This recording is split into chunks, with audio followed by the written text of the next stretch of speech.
They pulled south in the north, and they went north in the southern portion of the country, and there's a relatively large ring around Tikrit and Baghdad, and a little farther south.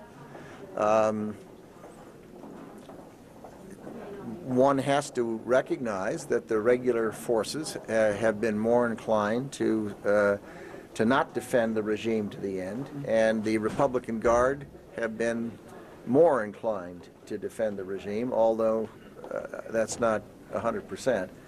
Therefore, I think it's only reasonable to expect that it will require the coalition forces moving through some Republican Guard units and destroying them or capturing them before you'll see the crumbling of the regime. Tony, there is still time for the members of the Republican Guard, their leadership, to do the right thing, and that is the honorable thing, and that is to lay down their arms and be on the right side of this inevitable victory by the coalition and try to provide a better life for their own families and their children. What does the current intelligence tell you, though? Will they? It is uneven and it's mixed. And that's the end. Thank you. Thank you. All right, reporters lucked out after Secretary Rumsfeld testified before the Senate Appropriations Committee. He pointed out to the American public that the Republican Guard is now not only ringing Baghdad, but Saddam Hussein's birthplace as well into Crete. And he warned the American public that soldiers will face some of their toughest fighting ahead. It's also interesting to note in his testimony before Congress, he denied that there would be any ceasefire in the Iraq war. He said, quote, "I have no idea what some country might propose, but there is not going to be a ceasefire." So that's the very latest coming from the Secretary of Defense. And you also saw there at the end the Joint Chiefs of Staff, General Myers, also chipping in. That's the latest from here. We're going to be seeing, Paula, as you well know, a lot of Donald Rumsfeld and Richard Myers, the chairman of the Joint Chiefs, as you point out, and the Defense Secretary in the coming days and weeks. Let's get a little bit of analysis now on what specifically we've heard. We've heard a lot of talk recently about Saddam Hussein's so-called Fedayeen Saddam forces. But who exactly are they, and are they actually being used? Are they underestimated, overestimated? Let's get a close look at this Fedayeen Saddam unit. For that, we turn to CNN analyst Ken Pollack. He's the director of research at the Saban Center for Middle East Policy, the author of several books, including The Threatening Storm, The Case for Invading Iraq. Ken, thanks for joining us. Well, he seemed to suggest that there are very few, the Secretary of Defense, Fedayeen Saddam. What did he say, 5,000? Perhaps a few more. You seem to think that there are a lot more than that. Yeah, in all honesty, Wolf, no one really knows exactly how many Fedayeen Saddam there are, but the reports that we've had over the years is that they've grown to a force of probably somewhere between 40 and 60,000, although we have seen reports that indicate that they might be as large as many as 100,000. I've heard descriptions of them as basically street thugs who are fiercely loyal to Saddam Hussein's son, but you heard the Secretary of Defense call them, in effect, death squads. What exactly do they do? Well, they do, in the past, what they have done is enforce order for Saddam Hussein. They are one of Saddam's many internal security forces. In fact, we think that they were created in part to balance off against some of the other internal security forces which had had some coup attempts in them during the 1990s. So the Fedayeen were formed in 1995, and mostly what they've been used for is crowd control, intimidating the Iraqi public. We've heard all kinds of horrible stories about them. And one very famous story is that they walk through the streets of Baghdad, and if they see a woman who strikes them in a particular way, they'll accuse her of being a prostitute and cut off her head right then and there. So it's those kinds of things. And I think there's no question that what they're doing right now in the South is a combination of things. One, they are continuing to instill fear of Saddam Hussein and his regime in the Iraqi population to prevent them from coming over to the side of the U.S., from embracing U.S. and U.K. troops. But they are also serving as a stay-behind force to try to harass U.S. and British forces as they move ahead. And that is where you're seeing these firefights that have developed in Nasiriyah, in Basra, and elsewhere. And I don't think, based on everything I know about the Fedayeen Saddam, that they should not be underestimated, because these people have been, in effect, I don't know if you want to use the word brainwashed, but indoctrinated to be so fiercely loyal to Saddam Hussein and his sons, the Ba'ath Party, that by all accounts, and correct me if I'm wrong, they are prepared to fight to the death. Absolutely. You should not underestimate these forces. They are fanatically loyal. They are willing to die for Saddam. There was a hardcore unit within the Fedayeen Saddam that was famous for constantly pledging their willingness to martyr themselves on Saddam's behalf. They have a lot of blood on their hands, and as a result, I think that they all probably believe that if Saddam's regime goes down, they will go down with him.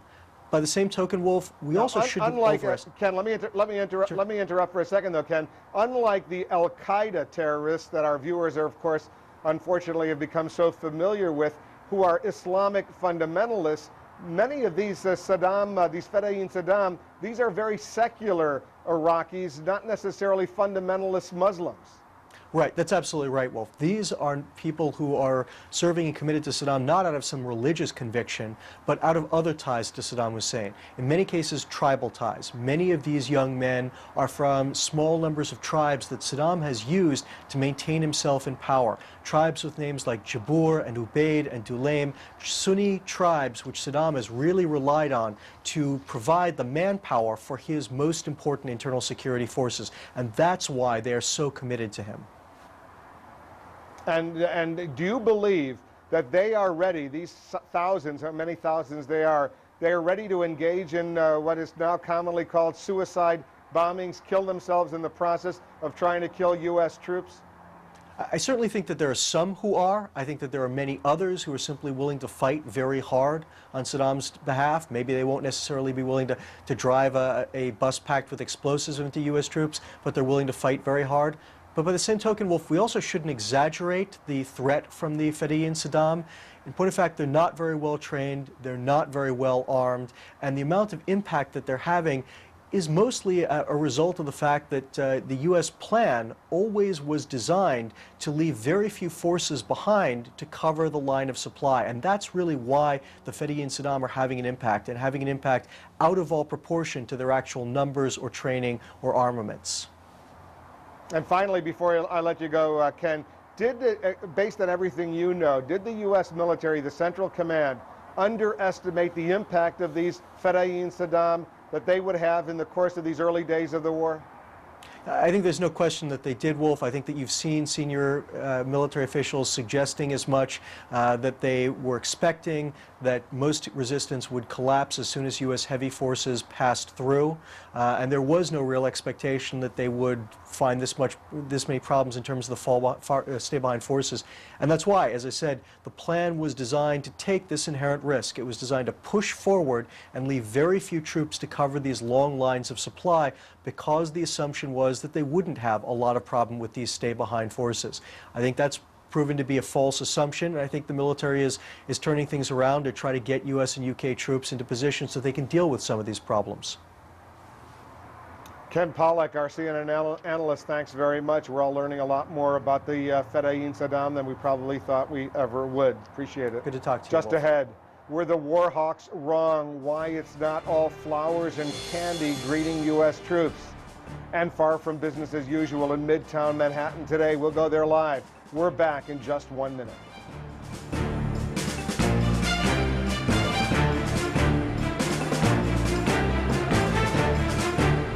She was in the hospital screaming that she did not want them to hurt her again. I have type 1 diabetes. It was heart-wrenching to hear a 3-year-old cry from having her finger poked. With the freestyle, she's not afraid to have her sugar checked. And it doesn't hurt. The machine itself is so easy to use that it's been a blessing. We can do all the things that normal people do, and Hannah can be a normal kid. Freestyle. It will change the way you feel about testing. Applying for a second mortgage is fast and easy with Ditech.com. One of the things that we liked about Ditech were the competitive rates and closing costs. In addition, we were able to take a second mortgage, which is very convenient. If you need cash to consolidate bills or pay off high-interest credit cards, apply now for a second mortgage with a no closing cost option from Ditech.com. I recommend Ditech to everyone. They're really nice people to work with. Ditech.com. Call 1-800-71-FIXED. Tonight at 7, CNN goes live to the front lines. Giant wave of steel. Eyewitness reports. No one gets you closer. Atlanta, we just heard something shooting. Join CNN's team tonight at 7 for a special report live from the front lines.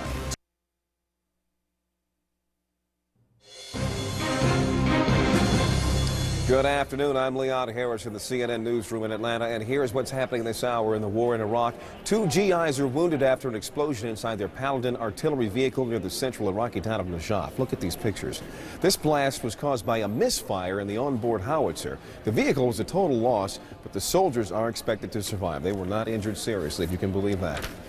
The U.S. and Brits say Iraqi enforcers are recruiting fighters by threatening their families. In Najaf and also in Basra, the coalition claims that paramilitaries are seizing children and threatening to execute entire families unless the men come out and take up arms.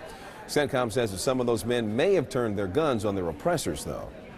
Well, it's a new day in Basra, though Iraqi forces remain dug in. This prominent portrait of Saddam Hussein proved to be no match for this British Challenger tank. The so-called Desert Rats of the UK's 7th Armored Brigade have set up a cordon around Basra, and they are hitting any Iraqi armor that tries to venture out.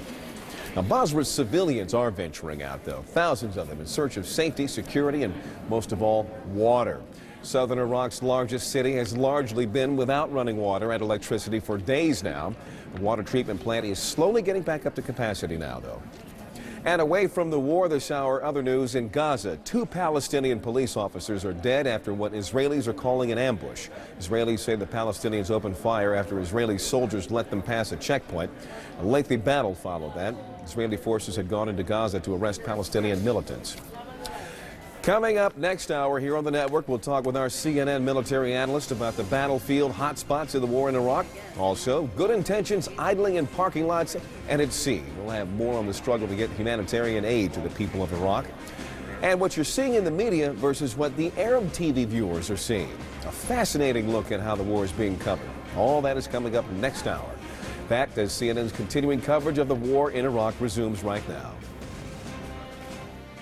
Time now to get some of the latest developments from the Pentagon. Barbara Starr standing by, always on duty there. Barbara, what is the latest? Good afternoon. Well, good afternoon, Paula. Defense Secretary Donald Rumsfeld a few minutes ago finishing an appearance before a Senate committee giving them the latest update on the war. Now, Defense Secretary Donald Rumsfeld saying very strongly that there will be no negotiated ceasefire, that any diplomatic initiatives in that regard currently floating possibly around the United Nations would not be supported by the United States.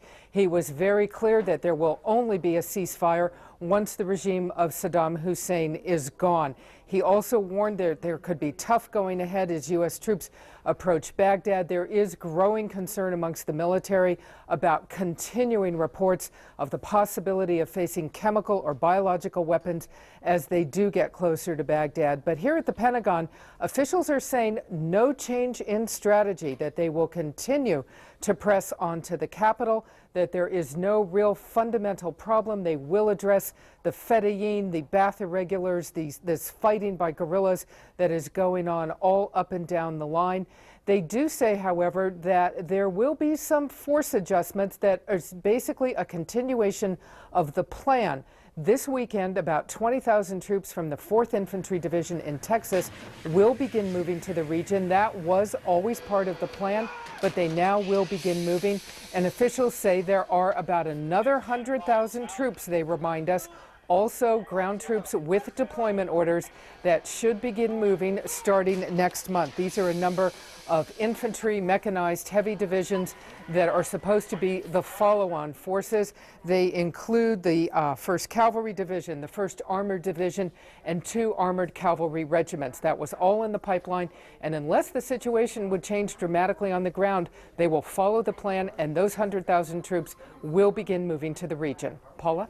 Barbara, what more have we learned about what the Pentagon is saying about who's responsible for the damage to that market in Baghdad yesterday, leaving as many as 15 dead? Well, Pentagon officials are saying that they have looked at some of the video shown, and the craters, the damage doesn't match with the kinds of weapons that they used to attack another civilian neighborhood that had military targets in it. They were not attacking the civilian neighborhood, of course, but some military missiles and launchers in that neighborhood.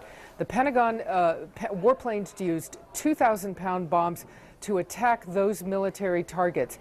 They say if one of those 2,000-pound bombs had gone astray into this other marketplace, there would have been much more severe damage. So they don't believe that it was one of their weapons that went astray, but they were targeting Iraqi missiles and launchers in a civilian neighborhood that had been placed within 300 feet of some homes. They acknowledge that that strike may have caused some collateral damage to some of those homes, but they say this is getting to be a very tough problem. They've got to start taking out some of the military weapon systems that they believe the regime is placing in residential neighborhoods before U.S. troops get to Baghdad. Paula? Thanks, Barbara. See you in a little bit. Meanwhile, they say the war is going according to plan. That's what everyone from the commander-in-chief to those on the front lines is saying.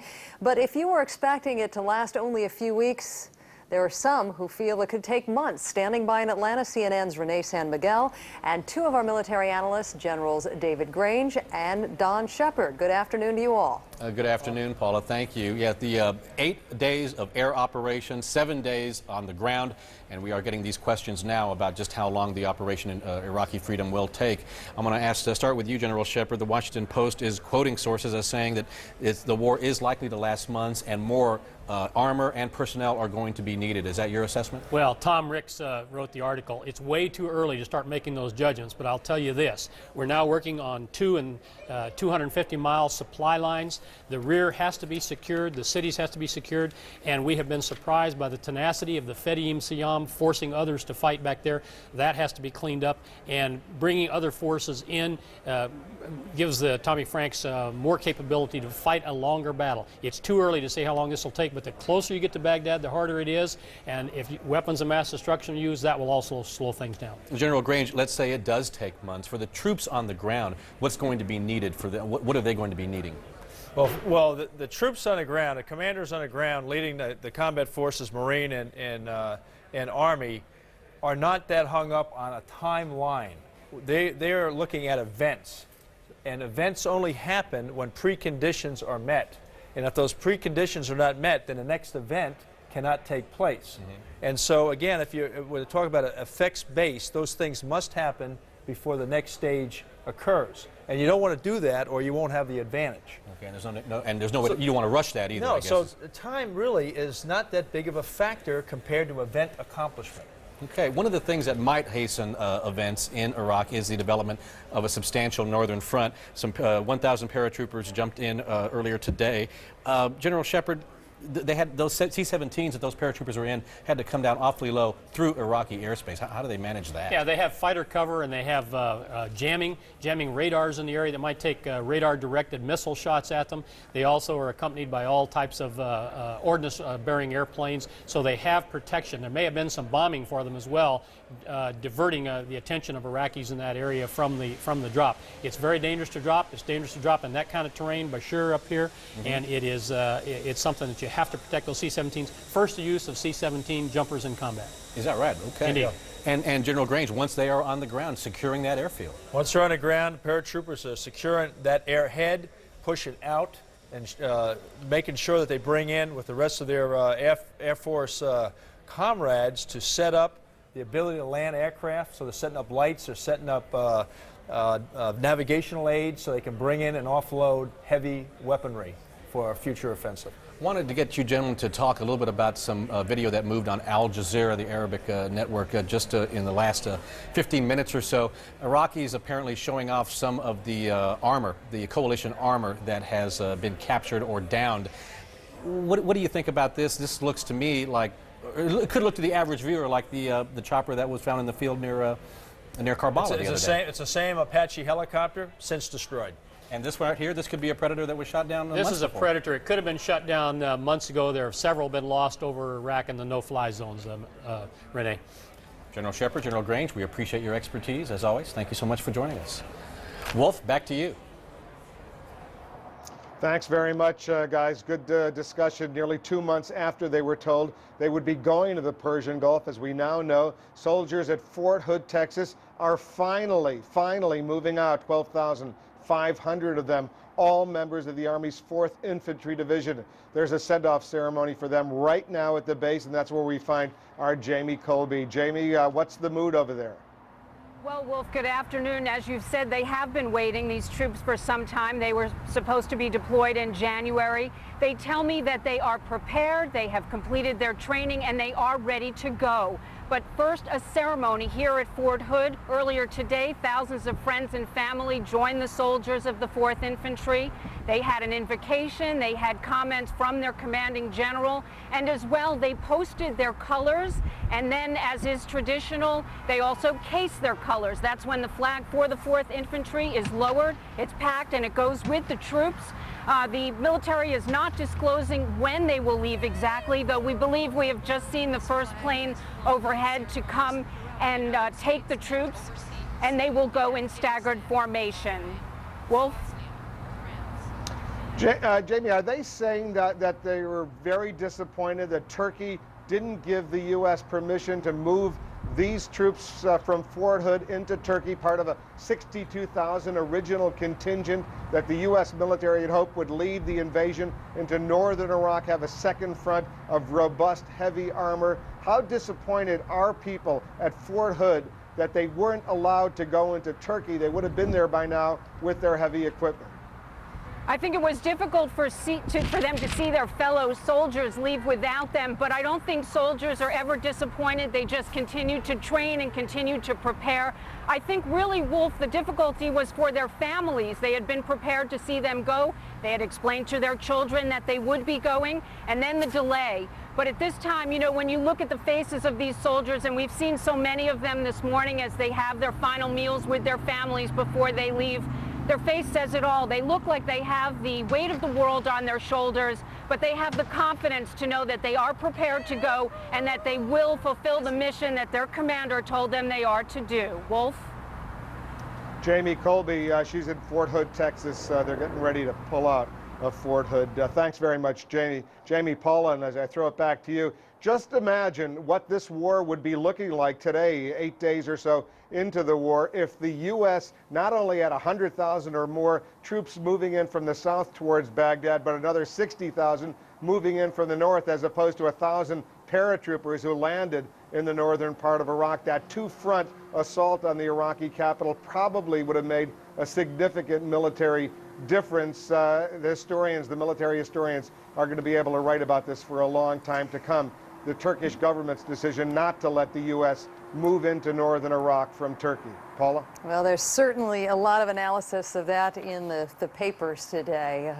Just about every paper you pick up here stateside has an article on just that and second guessing about whether this is the right approach, and we'll keep you posted on all that. Thanks, Wolf. A big sea of anti-war protesters in Midtown Manhattan a little bit earlier today. There are still pockets of protesters scattered around the city. We'll take you to one of those sites straight out of the break. We'll be right back.